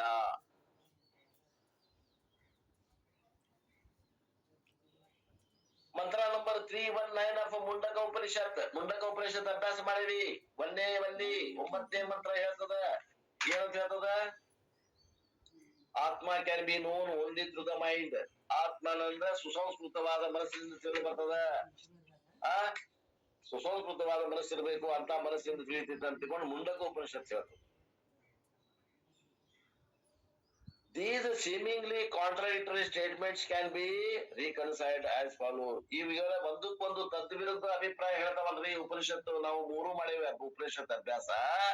3 ತದ್ವಿರುದ್ಧವಾದಂತ ಮಾತುಗಳನ್ನ ಹೇಳಕತ್ತಾವ್ರಿ ಅಂತಂದ್ರ ಇವುಗಳ ಹೇಳುವ ಅರ್ಥವನ್ನ ಗ್ರಹಣ ಹೆಂಗ್ ಮಾಡಬೇಕು ಅನ್ನೋದನ್ನ ಹೇಳ್ತಾರ ನೋಡ್ತಾರ. ಹೆಂಗಂದ್ರ ಯಾವಾಗ ಉಪನಿಷತ್ ಹೇಳ್ತದೆ ಯು ಕೆನಾಟ್ ನೋ ದಿ ಆತ್ಮ ಥ್ರೂ ದ ಮೈಂಡ್ ಅಂದ್ರ ಆ ಆತ್ಮನ ನನ್ನ ಮನಸ್ಸಿನಿಂದನ ಅರಿಬೇಕು, ಮನಸ್ಸಿಂದ ಅರಿಯಕ್ ಆಗುದಿಲ್ಲ ಅಂತಂದ್ರೆ ಏನಂತ ತಿಳ್ಕೊಬೇಕು ಅಂದ್ರೆ ಅನ್ಪ್ರಿಪೇರ್ಡ್ ಮೈಂಡ್, ಸಾಧನ ಚತುಷ್ಟಯ ರಹಿತವಾದಂತ ಅಂತಃಕರಣ ಇತ್ತಂದ್ರ, ಮನಸ್ಸಿತ್ತಂದ್ರ ಆ ಮನಸ್ಸಿನಿಂದ ತಿಳಿಯಾಕ್ ಬರುದಿಲ್ಲ. ಸಾಧನ ಚತುಷ್ಟಯ ಇದ್ದಂತ ಮನಸ್ಸಿಗೆ ತಿಳಿಯಾಕ್ ಬರ್ತದ ಅಂದಂಗ, ತಿಳಿಯಾಕ್ ಬರುದಿಲ್ಲ ಅಂದಾಗ. When the Upanishad says that Atma can be known only through the mind, ಯಾವಾಗ ಉಪನಿಷತ್ತು ಆತ್ಮನನ್ನ ಮನಸ್ಸಿನಿಂದ ತಿಳಿಲಿಕ್ಕೆ ಬರ್ತದೆ ಅಂತ ಹೇಳಿದಾಗ ಅದ್ರ ಅರ್ಥ ಏನಂದ್ರ it means A qualified and prepared mind. ಅದು ಅಂತಃಕರಣ ಶುದ್ಧಿ ಮತ್ತು ಅಂತಃಕರಣ ಏಕಾಗ್ರ ಆದಂತದ್ದು ಕರ್ಮಯೋಗ ಮತ್ತು ಉಪಾಸನ ಯೋಗವನ್ನ ಮಾಡಿದಂತ ಅಂತಃಕರಣಕ್ಕೆ ಮಾತ್ರ ತಿಳಿದು ಬರ್ತೈತಿ ಅಂತ ಅರ್ಥ. Karma yoga the religious life prepares the mind. Karma yoga ಈ ಮನಸ್ಸನ್ನ ಹದಗೊಳಿಸ್ತದ. ಹೆಂಗ ಹೊಲವನ್ನ ಪೀಕ್ ತೆಗಿಬೇಕ ಮೊದಲ ಹದ ಮಾಡ್ತೀವಿ, ರಂಟಿ ಹೊಡೆದು ಕುಂಟಿ ಹೊಡೆದು ಹದ ಮಾಡ್ತೀವಿಯೋ ಹಂಗ ಕರ್ಮಯೋಗ ಉಪಾಸನಾ ಯೋಗಗಳು ಈ ಮನಸ್ಸನ್ನ ಹದಗೊಳಿಸ್ತಾವ ಆತ್ಮಜ್ಞಾನಕ್ಕಾಗಿ ಅಂತ. ದ ಮೈಂಡ್ ಅಂತಃಕರಣಂ influence the intellect has 2 roles in gaining the knowledge. ಯಾವ ಮನಸ್ಸದ ಅದಕ್ಕೆ ಅಂತಃಕರಣ ಅಂತಾರ. ಅಂತಃಕರಣ ಅಂದ್ರೆ ಅದು, ಕರಣ ಅಂದ್ರೆ ಸಾಧನ, ಅಂತಕ್ ಅಂದ್ರೆ ಒಳಗಿದ್ದು ಸಾಧನ ಆಗಿದ್ದು ಯಾವುದು ಅದು ಮನಸ್ಸು. ಅದಕ್ಕೇನಂತೇವೆ ನಾವು ಮನಸ್ಸು ಅಂತಃಕರಣ ಅಂತೀವಲ್ಲ.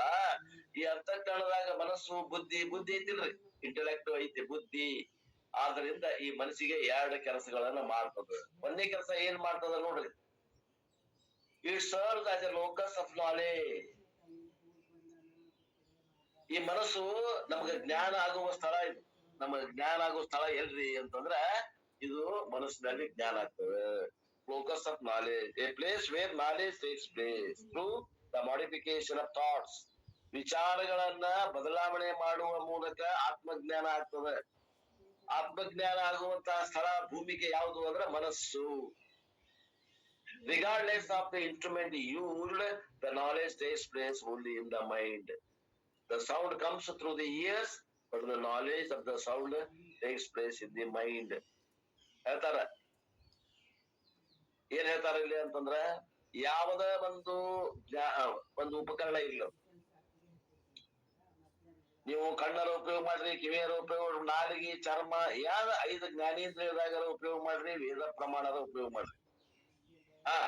ಉಪಯೋಗ ಮಾಡುವಂತದ್ದು ಯಾವುದೇ ಪ್ರಮಾಣ ಇದ್ರೂ ಕೂಡ ಅದ್ರ ಜ್ಞಾನ ಆಗೋದು ಎಲ್ಲಿ ಅಂದ್ರೆ ಮನಸ್ಸಿನಾಗ ಆಗ್ತದ ಅಂತ ಹೇಳ್ತಾರ. ತಿಳ್ಕೊಡ್ರಿ ಮಾತು. ಈಗ ಶಬ್ದ ನಮ್ಗೆ ಕಿವಿ ಮೇಲೆ ಬೀಳ್ತದ ಇಲ್ಲಂತಲ್ಲ, ಆದ್ರ ಶಬ್ದದ ಜ್ಞಾನ ಆಗೋದು ಎಲ್ಲಿ ಮನಸ್ಸಿನಾಗ ಆಗ್ತದ. ಸ್ಪರ್ಶ ನಮ್ಗೆ ಎದರಿಂದ ಸ್ಪರ್ಶ ಜ್ಞಾನ, ಚರ್ಮದಿಂದ ಆಗ್ತದ. ಆದ ಸ್ಪರ್ಶ ಜ್ಞಾನ ಆಗಿದ್ ಎಲ್ಲೇ ಮನಸ್ಸಿನಾಗ ಆಗ್ತದ. ಜ್ಞಾನ ಆಗೋ ಸ್ಥಳ ಎಲ್ಲೇ ಮನಸ್ಸು.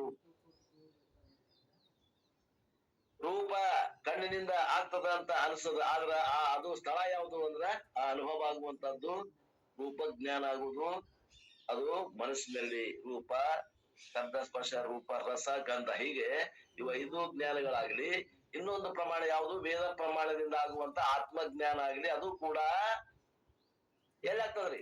ಮನಸ್ಸಿನಾಗ ಆಗ್ತದ ಅನ್ನಂಗ. You require both the ears and the mind for the knowledge to take place. ಅದರಿಂದ ಇಲ್ಲಿ ಏನ್ ಬೇಕು? ನಮಗ ಒಂದು ಶಬ್ದ ಜ್ಞಾನ ಆಗ್ಬೇಕಂದ್ರೆ ಕಿವಿನೂ ಬೇಕು, ಒಳಗ ಅಂತಃಕರಣ ಮನಸ್ಸುನು ಬೇಕು.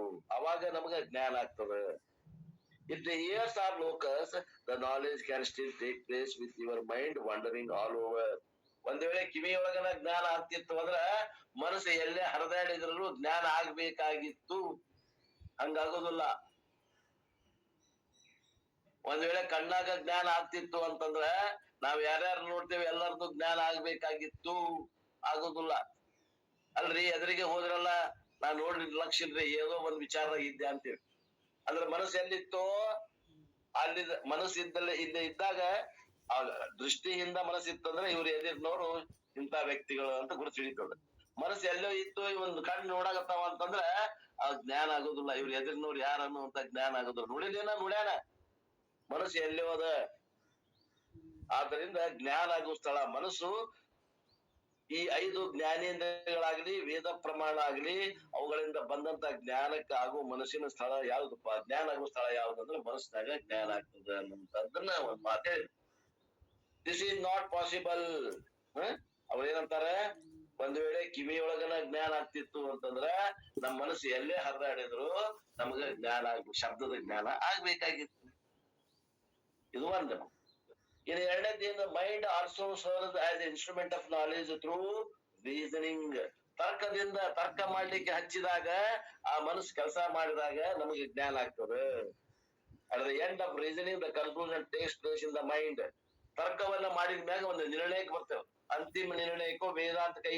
ಆ ವೇದಾಂತ ಜ್ಞಾನ ಎಲ್ಲಿ ಆಗ್ತದೆ? ಮನಸ್ಸಿನಲ್ಲಿ ಆಗ್ತದೆ ನೋಡಿ. ಲೋಕಸ್ ಆಫ್ ಜ್ಞಾನಂ ಈಸ್ ಮೈಂಡ್. ಅಂದ್ರೆ ಜ್ಞಾನ ಆಗುವಂತ ಸ್ಥಳ ಯಾವುದು ಅಂದ್ರೆ ಮನಸ್ಸು. ಹಂಗ ತರ್ಕ ಮಾಡಿದ್ರ ಜ್ಞಾನ ಎಲ್ಲಿ ಆಗ್ತದ ಅಂತಂದ್ರ ಅದು ಮನಸ್ಸಿನಲ್ಲಿ, ಅದು ನಿಶ್ಚಯ ಜ್ಞಾನ ಆಗ್ತದೆ. The conclusion takes place in the mind which is the locus for the knowledge. ಎರಡು ಮಾತು ಹೇಳು. ಆ ನಂತರ ಹೇಳ್ತಾರ, ಫಾರ್ ಆತ್ಮಜ್ಞಾನಂ ವೇದಾಂತ ಶ್ರವಣಂ ಗುರುಪದೇಶ is the instrument of knowledge. ಆತ್ಮಜ್ಞಾನ ಆಗ್ಲಿಕ್ಕೆ ಒಂದು ಸಾಧನೆ ಯಾವುದಪ್ಪ ಅಂದ್ರೆ ಗುರುವಿನ ಉಪದೇಶ, ಅದನ್ನ ಶ್ರವಣ ಮಾಡುವುದು. ಅದರಿಂದ ಅದು ಸಾಧನೆ, ಅದರಿಂದ ಜ್ಞಾನ ಆಗ್ತದೆ. Mind or even the reasoning intellect is not instrument of knowledge. ಇಲ್ಲಿ ಮನಸ್ಸು ಸಾಧನ ಅಲ್ಲ. ಇಲ್ಲಿ ಏನದ? ತರ್ಕನು ಸಾಧನೆ ಅಲ್ಲ. ಆತ್ಮಜ್ಞಾನಕ್ಕೆ ಶ್ರವಣ ಸಾಧನ ಅದ. ತಿಳ್ಕೊಳ್ರಿ, ಎಲ್ಲಾ ಸೂಕ್ಷ್ಮ ವ್ಯತ್ಯಾಸಗಳದಾವ. ಮನಸ್ಸು ಸಾಧನ ಅಲ್ಲ, ಆ ನಂತರ ಈ ತರ್ಕನೂ ಸಾಧನ ಅಲ್ಲ. ಇಲ್ಲಿ ಏನು ಸಾಧನ ಅದ ಅಂದ್ರೆ ವೇದಾಂತ ಶ್ರವಣವೇ ಸಾಧನ ಅದ. However the mind is locus of knowledge acquired through Vedanta ಶ್ರವಣಂ. ನೀನ್ ಮನಸ್ಸು ಎಂತ ಜ್ಞಾನಕ್ಕೆ ಅಲ್ಲಿ ವಿಷಯ, ಜ್ಞಾನಕ್ಕೆ ಸಾಧನ, ಜ್ಞಾನಕ್ಕೆ ಆಶ್ರಯ ಆಗೈತಂದ್ರೂ ಕೂಡ ಅಲ್ಲಿ ಶ್ರವಣಮಯ ಜ್ಞಾನ ಕೊಡ್ತದೆ. Thus the mind is locus of knowledge even for ಆತ್ಮಜ್ಞಾನಂ. ಆದ್ದರಿಂದ ಈ ಮನಸ್ಸು ಅನ್ನೋದು ಏನದ, ಆತ್ಮಜ್ಞಾನಕ್ಕೂ ಕೂಡ ಇದು ಸ್ಥಳ ಅವಕಾಶ ಮಾಡಿಕೊಟ್ಟೇವ. ಆತ್ಮಜ್ಞಾನ ಆಗುದು ಎಲ್ಲಿ ಅಂದ್ರೆ ಮನಸ್ಸಿನಾಗ ಆಗ್ತೈತೆ ಅಂತ. ಇಷ್ಟೆಲ್ಲಾ ಹೇಳಿದ ಮಾತಿನ ಅರ್ಥ. You travel from mortality to immortality when the change in the perspective place from ವೇದಂ ಟು ಅವೇದಂ. ಹೆಂಗ ಆ ನದಿ ಒಳಗಿದ್ದಂತ ಅಲೆಗೆ ನಾನು ನೀರು ಅಂತ ಜ್ಞಾನ ಆಗಿ ಬದಲಾವಣೆ ಹೊಂದುತ್ತಲ್ಲ, ಅವಾಗ ಅದು ಏನಾಗ್ತದ? ನಾನು ನೀರು ಅಂತ ತಿಳಿದಾಗ ಅದ ಅಲೆ ಅಗಲಾಡ್ತೈತೇನ್ರಿ? ಅದು ನಾನ್ ನೀರು ಅಂತ ತಿಳಿದಾಗ ಅಲೆ ಓಡಾಟ ಇಲ್ಲ. ಅದಕ್ಕೆ ನೀರಿಗೆ, ಅಲೆಗೆ ಐತಿ ಓಡಾಟ, ಆ ನೀರಿಗಿಲ್ಲ ಓಡಾಟ. ಹಂಗ ಇಲ್ಲಿ ಯಾವಾಗ ಆತ್ಮಜ್ಞಾನ ಆಗ್ತದ ಅವಾಗ ಇವ ಏನು ಮನುಷ್ಯ ಮರಣದಿಂದ ಅಮರತ್ವ ಕಡೆಗೆ ಏನ್ ಪ್ರಯಾಣ ಮಾಡ್ತಾನಲ್ಲ, ಈ ಪ್ರಯಾಣ ಹೆಂಗೈತಿ ಅಂದ್ರೆ ಭೇದದಿಂದ ಅಭೇದಕ್ಕೆ ಹೋದಂತ ದೃಷ್ಟಿಕೋನ ಬದಲಾವಣೆ ಅಷ್ಟ. ಅವಾಗ ಅನಾತ್ಮದ ಮೇಲೆ ದೃಷ್ಟಿ ಇತ್ತು, ಈಗ ಆತ್ಮದ ಮೇಲೆ ದೃಷ್ಟಿ ಅದ ಅಷ್ಟ. ದೃಷ್ಟಿ ಬದಲಾವಣೆ ಮಾಡು. ಆ ಜ್ಞಾನಿ ಶರೀರ ಸಾಯುವುದರಿಂದ ಅದು ಸಾಯ್ತದ. ಅದಕ್ಕೆ ದುಃಖ ಆಗುದಿಲ್ಲ, ಎಲ್ಲ ಏನಾಗ್ತಾವೆಲ್ಲ ಆಗ್ತಾವ. ಆದ್ರ ಅವು ಎಲ್ಲವೂ ಅನಾತ್ಮ ಅಂತ ತಿಳಿತಾನವ. ಅವುಗಳಿಗೆ ಅಧಿಷ್ಠಾನವಾದ ನಾನು ಆತ್ಮ ಅಂತ ತಿಳ್ಕೊಂಡು ಆ ಅಜ್ಞಾನ ಕಾಲದಲ್ಲಿ ದೇಹ ನಾನು ಅಂತ ಎಷ್ಟು ತಿಳಿದಾನೋ ಹಂಗ ಜ್ಞಾನ ಕಾಲದಲ್ಲಿ ನಾನು ಆತ್ಮ ಅಂತ ತಿಳಿದು ಆತ್ಮ ಜ್ಞಾನಿ ಅವ ಅಮರತ್ವದಿಂದ ಇರ್ತಾನ, ಆರಾಮ್ ಇರ್ತಾನ. ಈ ಶರೀರದ ಸಾವು ನೋವುಗಳ ಮಧ್ಯದಲ್ಲಿ ತಾನು ಅಮರ ಅಂತ ತಿಳಿತಾನ ಜ್ಞಾನಿ. ಈ ಶರೀರದ ಸಾವು ನೋವುಗಳಿಗೆ ನಾನೇ ಸಾಯ್ತಾ ಇದ್ದೀನಿ, ನಾನ ನೋಯ್ ಆಗತ್ತೀನಿ, ಮನುಷ್ಯಾಗತ್ತೀನಿ, ಮನುಷ್ಯವಾಗತ್ತೀನಿ ಅಂತ ಅನುಭವ ಮಾಡ್ತಾನ ಅಜ್ಞಾನಿ. ಇಷ್ಟ ಫರಕ್ ಅದ. ಹೇಳ್ತಾರ ಅಪ್ಪವರು, ಈ 5 ರಿಂದ 10 ಮಂತ್ರಗಳು ಏನದಾವ, this is the substance called ಅನಾತ್ಮ. ದೇರ್ ಈಸ್ ಓನ್ಲಿ ಆತ್ಮ. ಅನಾತ್ಮ ಅನ್ನೋದು ಇಲ್ಲವೇ ಇಲ್ಲ. ಇವು 5 ಮಂತ್ರಗಳ ಅರ್ಥ ಏನಂದ್ರ ಅನಾತ್ಮ ಅನ್ನೋದಿಲ್ಲ, ಇಲ್ಲ ಎಲ್ಲ ಕಲ್ಪಿತದ. ಇವುಗಳಿಗೆ ಅಧಿಷ್ಠಾನವಾಗಿರುವುದು ಅಸ್ಥಿ ಭಾತಿ ಪ್ರಿಯ ರೂಪದಿಂದಿರುವುದು ಅದು ಆತ್ಮ ಒಂದದ. This is akin to the ornaments are many but gold is only one substance. ಹಿಂಗಂದ್ರೆ ಏನು ಅಂದ್ರ ಆಭರಣಗಳು ಬೇರೆ ಬೇರೆ ಅದಾವ, ಆ ಆಭರಣದಲ್ಲಿ ಇದ್ದಂತ ಬಂಗಾರ ದೃಷ್ಟಿಯಿಂದ ಮಾಡಬೇಕು ಅಷ್ಟೇ. ಬಂಗಾರ ಮಾತ್ರ ಒಂದದ, ಆಭರಣ ಬೇರೆ ಬೇರೆ ಅದಾವ. ಬಂಗಾರ ದೃಷ್ಟಿ ಅದ ನೋಡ್ರಿ, ಇದು ಆತ್ಮ ದೃಷ್ಟಿ. ಆಭರಣ ದೃಷ್ಟಿ ಅದ ನೋಡ್ರಿ, ಇದು ಅನಾತ್ಮ ದೃಷ್ಟಿ. ನಮ್ದು ಇಷ್ಟು ದಿವಸ ಆಭರಣದ ಮ್ಯಾಗ ದೃಷ್ಟಿ ಇತ್ತು, ಈಗ ಬಂಗಾರದ ಮ್ಯಾಗ ದೃಷ್ಟಿ ಆಯ್ತು. ಇಷ್ಟ ಫರಕ್. ಆಭರಣದ ಮ್ಯಾಗ ದೃಷ್ಟಿ ಇತ್ತಂದ್ರ ನಮ್ಗ ಜನನ ಮರಣ ಮೃತ್ಯು ಎಲ್ಲಾ ಕಾಡ್ತಾವ, ಸಂಸಾರ ಭಯ ಕಾಡ್ತದ, ಅಭದ್ರತೆ ಕಾಡ್ತದ. ಬಂಗಾರದ ಮ್ಯಾಗ ದೃಷ್ಟಿ ಇತ್ತು ಅಂದ್ರ ನಾವು ಆ ಆಭರಣದ ಸಾಧ್ಯತೆ ಅನ್ನುವಂಥದ್ದು ನಾವು ಮುಕ್ತರಾಗಿ ಬಿಡ್ತೇವಿ. ಬಂಗಾರ ಎಂದು ಸಾಯದೇ ಇಲ್ಲ. ಆಭರಣ ಹೋಗ್ತದೆ, ಕರಗಿಸಿದ್ರೆ ಆಭರಣ ಹೋಗ್ತದೆ, ಬಂಗಾರ ಹೋಗ್ತೇನ? ಹೋಗುದಿಲ್ಲ. ಬಂಗಾರ ಯಾವಾಗಲೂ ಉಳಿತದ. We need names and forms for worldly transactions. ಲೌಕಿಕ ವ್ಯವಹಾರ ಮಾಡಕ್ ನಮ್ಗ ನಾಮರೂಪ ಬೇಕಾಗ್ತದೆ. But in the back of the mind we should remember ಆತ್ಮ ಈಸ್ ದ ಓನ್ಲಿ ಸಬ್ಸ್ಟೆನ್ಸ್, ಸರ್ವಂ ಆತ್ಮಂ ಏವ. ಈ ನಾಮರೂಪದ ಹಿಂದ ಅಸ್ಥಿ ಭಾತಿ ಪ್ರಿಯ ರೂಪದಿಂದ ಅದು ಆತ್ಮನಾದರಿ ಆತ್ಮೀಯರೇ. ಈ ನಾಮರೂಪಕ್ಕೆ ಮಹತ್ವ ಕೊಡಬೇಡ್ರಿ ಅಂತ. In verse number 11, Lord Yama calls this as compulsory knowledge because without it a human will not get what he seeks. ಅಂತಾರ ಯಮಧರ್ಮರಾಯ, ಈ ಜ್ಞಾನ ಪ್ರತಿಯೊಬ್ಬ ಮನುಷ್ಯನಿಗೂ ಅವಶ್ಯವಾಗಿ ಬೇಕಾಗಿದೆ. ಯಾಕಂದ್ರೆ ಈ ಜ್ಞಾನ ಇಲ್ಲ ಅಂದ್ರ ಅವಾಗ ಮನಸ್ಸಿನಾಗ ಶಾಂತಿ ಅನ್ನೋದಿಲ್ಲ, ಭದ್ರತೆ ಅನ್ನೋದಿಲ್ಲ, ಪೂರ್ಣತ್ವದ ಅನುಭವ ಇಲ್ಲ, ಆನಂದದ ಅನುಭವ ಇಲ್ಲ, ದುಃಖದ ಅನುಭವವೇ ಅನುಭವ. ಆದ್ದರಿಂದ ಅವಾಗ ಹೆಂಗದಾನವ? ಸಚ್ಚಿತ್ ಆನಂದದಾನ, ಯಾವಾಗ್ಲೂ ಇರೋಮದಾನ, ಯಾವಾಗ್ಲೂ ಅರಿವು ಸ್ವರೂಪದಾನ. ಆನಂದ ಅವನ ಸ್ವರೂಪದಾಗದ. ಆನಂದಕ್ಕಾಗಿ ಅವ ಬಡದಾಡಬೇಕಾಗಿಲ್ಲ. ಸಕ್ರಿ ಒಳಗ ಸಿಹಿ ಆಗತ್ತಕೈತಿ, ಸ್ವರೂಪ ಐತಿ. ಸಕ್ರಿ ಒಳಗ ಸಿಹಿ ಸ್ವರೂಪತಃ ಅದ, ಇವನೊಳಗ ಸ್ವರೂಪ ಅದ, ಸ್ವರೂಪತಃ ಸುಖ ಅದ. ಸುಖಕ್ಕಾಗಿ ವಿಷಯಗಳನ್ನ ಅವಲಂಬನ ಮಾಡಬೇಕಾಗಿಲ್ಲ. ನಿಮ್ಗೆ ಏನ್ ಬೇಕಾಗೈತಿ? ಸುಖ, ಶಾಂತಿ, ನೆಮ್ಮದಿ, ಪೂರ್ಣತ್ವ ಬೇಕಾಗಿತ್ತಲ್ಲ, ಅದು ಇವನ ಸ್ವರೂಪದಲ್ಲಿನೇ ಐತಿ. ಇವ ಯಾವ ವಿಷಯಗಳನ್ನ ಬೆನ್ನ ಹತ್ತುವುದು ಅವಶ್ಯಕತೆ ಇಲ್ಲ. Everyone seeks peace from the result of the action. ಕರ್ಮ ಮಾಡೋದ್ರಿಂದ ನಮ್ಗೆ ಏನ್ ಬೇಕಾಗಿದೆ? ಶಾಂತಿ ಬೇಕಾಗಿದೆ, ಪೂರ್ಣತ್ವ ಬೇಕಾಗಿದೆ. ಜಗತ್ತಾಗ ಯಾರ್ಯಾರು ಏನೇನ್ ಮಾಡಾಕತ್ತಾರಲ್ಲ, ಎದಕ್ಕಾಗಿ ಮಾಡಾಕತ್ತಾರ? ಪೂರ್ಣತ್ವ ಹೊಂದ್ಬೇಕು ಅಂತ ಮಾಡಾಕತ್ತಾರ, ಆನಂದ ಬೇಕಂತ ಮಾಡಾಕತ್ತಾರ. ಬಟ್ ವಿದೌಟ್ ದಿ ಸರ್ವತ್ವ ಭಾವ the one cannot get fulfilment. ಈ ಆತ್ಮನ ಪೂರ್ಣತ್ವವೇ ನಾನು. ನಾನು ಅಂದ್ರ ಆತ್ಮ ಅಂತ ತಿಳಿಯುವ ಮಟಾನು ಅವಾಗ ಪೂರ್ಣತ್ವ ಅವಾಗ ಹಾಸಿಲ್ ಆಗುವುದಿಲ್ಲ, ಕೈ ಸಿಗುದಿಲ್ಲ, ಕನಸಿನ ಗಂಟ ಆಗ್ತತಿ. ಆದ್ದರಿಂದ ಈ ಆತ್ಮಜ್ಞಾನವನ್ನ ಪಡೆಯಿರಿ. The opposite vision of duality sustains mortality. ದ್ವೈತ ಅನ್ನುವಂಥದ್ದು ಎಲ್ಲಿ ಬರ್ತದ ಅಲ್ಲೇ ಮರಣ ಅದ, ಅದ್ವೈತ ಎಲ್ಲದ ಅಲ್ಲೇ ಮರಣ ಇಲ್ಲ. Lord Yama will chase him permanently. ಪುನರಪಿ ಜನರಂ ಪುನರಪಿ ಮರಣಂ. ಯಾವನು ಅನಾತ್ಮವನ್ನ ಖರೆ ಅಂತ ನಂಬ್ಯಾನೋ, ಯಮಧರ್ಮರಾಯ ಅವನು ಬಿಡುವುದಿಲ್ಲ, ಅವನು ಬೆನ್ನ ಹತ್ತಾನ, ಅವನ್ನ ಕರ್ಕೊಂಡು ಹೋಗ್ತಾನ ತನ್ನ ಲೋಕಕ್ಕೆ ಅನ್ನುವಂತ ಮಾತದ. ಇನ್ನು ಉಳಿದ ವಿಷಯವನ್ನ ಅಂದ್ರೆ 12ನೇ ಮಂತ್ರದಿಂದ ಮತ್ತ ವಿಷಯವನ್ನ ಅದ ಇನ್ನು ನಾಳೆ ನೋಡೋಣ. ಇವತ್ತನೇ ಈ ವಾಕ್ಯೃತ ಸೇವೆಯನ್ನು ಗುರುಪಾದಕ್ಕೆ ಸಲ್ಲಿಸಿ ದಂಡವಾಣಿಗೆ ವಿರಾಮ.